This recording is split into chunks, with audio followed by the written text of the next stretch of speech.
Okay, Mother, why don't you tell Bud how you people came over from Poland? Well, All of you. Tell them who came. Well, I don't know much, don't remember anything about it, only when I hear about them. Because I was only 3.5 years old when we come over,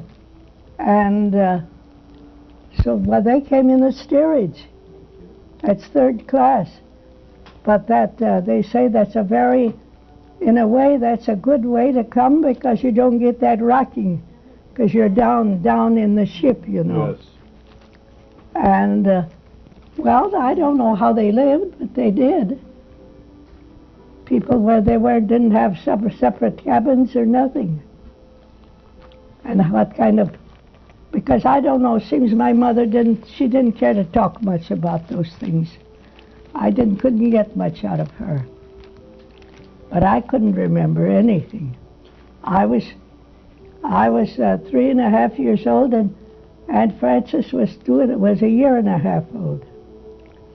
Then we came in April. It was 97 years in April ago. And we came in April, and then my brother John was born in October, the following October. So he's been gone a good many years too. Well, not such a good many. I can't remember exactly when he died. I guess it's all in that book, written down someplace. You came right to Salamanca, didn't you? Right to Salamanca. We never moved from Salamanca. What did they do in Poland? I'll tell you, Bud. And they lived on an estate. These are enormous estates. Yes. They used to raise all kinds of grain and potatoes by the, I don't know, then they even had a distillery on the place that they distilled the alcohol from potatoes. Mm. They planted certain kind of potatoes separately for that. And then they had a dairy and they had a laundry, and the people that lived there lived in small houses. If you were alone, they give you one room, or if you had a small child, you got a one room. And we only had one room, and there was 2 children of us. And the houses were built of brick, and they were on a dirt floor. But the grandma said that floor was beaten down so you wouldn't even know it. You could sweep it with a broom like a wooden floor. I see. And in that they had to work. The men, my father worked with horses. And then these other jobs, you know, everybody, there was different sections doing different kinds of work. And then they had, of course, these overseers and that. And my grandfather was an overseer for one section there someplace. This is Joseph. Yes. And then of course when they worked, and then the women had to go out too and work. There was different jobs that women had to do, and even children that were grown up big enough they'd be weeding gardens, because they planted enormous table gardens, you know, of everything. But they've all kinds of grain. So then in the fall, after everything was taken in, the harvest taken in, why then they got paid.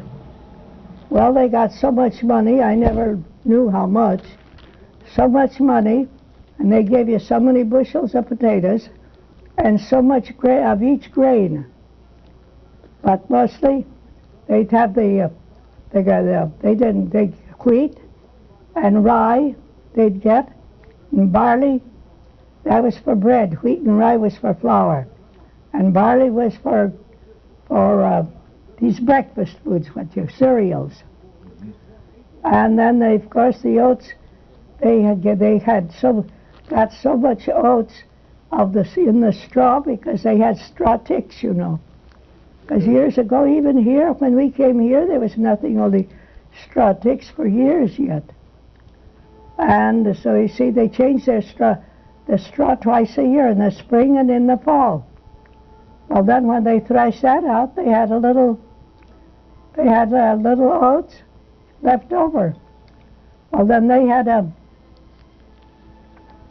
could keep a pig, and they could keep chickens. So that, was all taken care of that way. And that's the way they lived. It was a hard life, but Grandma said they got used to it, and they were very happy. But he says, of course, like all over and in all kinds of jobs and that, there's always somebody that's what Grandma said, so if you lived careful, why, you could save some money, because you practically got your food, Yes. And then those chickens and that pig, well, then they'd butcher that pig, so they had a little meat and some pork, that pork to season their food with. Then they had a piece of ground around where they lived, each house, that they could plant like cabbage and small stuff, see? And so Grandma said, then of course, they, in order to make a little money, if you kept chickens and they laid, and that, or if you had more than one pig, if you had a pig to sell, anything you could see, you had to sell, you'd go.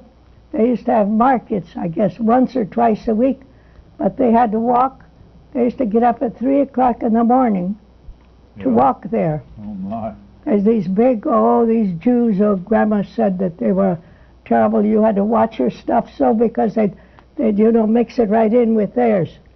Like she said, once she had a big pig, called a sow, female. And why, she said that one Jew just got her into among his, but she said she had a good friend from home.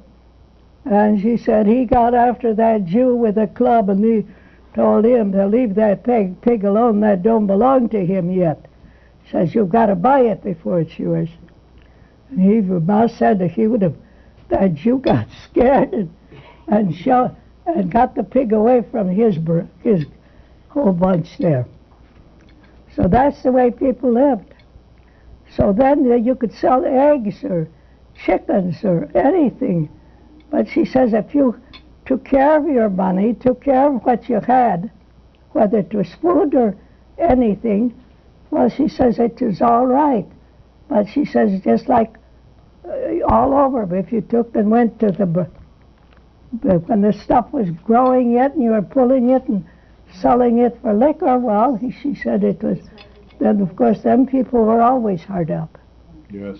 But they didn't have just that small room. Well, they were outdoors most all the time anyway. And of course in the winter they had to be inside. And the stoves were built right in the inside of that house. They were built of brick with an oven on one side, an oven built in, and she said that they could bake bread on the hearth in there. She said when they were to bake bread, they started a fire in that till it got very hot, that whole oven on, inside and out. And then they could when their bread was ready for the oven, then they had to clean that out, that fire out. Yes. And they had something else they set in there. And then when they put that bread on that, whatever it was, and it stayed there until as long as them bricks were hot. They made large loaves. And it was all, it was done. Because when the bricks were cold, then the bread was done. So that's the way the people lived there. And of course, for some people done some of that home spinning, Yes. And that for they had to make it, they spun it with, they used to plant this flax or something, and that, then they knew what to do with it, how to take care of it and all. But Mother never bothered with that. So she managed to scrape up enough that she could buy this stuff. And of course there was no style or nothing there. It was just to scrape up for enough to live on. That's the way they did.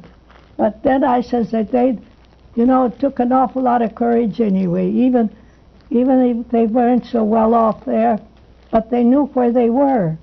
Yes. And when they ventured out into the world, they didn't know where they were going or what they'd find or what. And this way, when they were there, they knew they were there. But oh, they had to work. Everything's by hand. There was no machinery them days. The men used to, probably a dozen of them would be mowing grass for hay, because they had a dairy. They kept cows, and well, they had everything there. All kinds of animals, you know, these domestic animals and that. So they belonged to the palace, as you might say, because these people had these beautiful homes, and they had these other company, you know, a lot of company, and they lived high, and the poor people had to do the work. Yes. So that's all I know, what I gathered from what Grandma told me, my mother told me. But my mother didn't like to talk about it. And now, you see, Mother only had her mother died when she was 8 years old. And there was two younger children, and she died after childbirth. She got the measles. I remember that so well. Yeah. But oh well, they took care of it at home, and there was, I don't know maybe it was one doctor for the whole place, and it was on a Sunday afternoon. I ignored all them letters and everything and that. Well, I'd be watching those letters there and watching, then I'd try to write them on that slate and write them, and well, then they didn't suit me. I'd erase them and start over again like that. But anyway, I made a grade every year. But this way, I only went about 2 months in the first grade, because I didn't go till after Easter, and so then when I went back in the fall, that teacher, Miss Burbank, she was a lovely teacher. She was an older woman already, and she put me in the second grade. And my land, I didn't know how to keep place in the book to read, you know, in those. But anyway, when I once caught on, it was kind of easy for me to learn.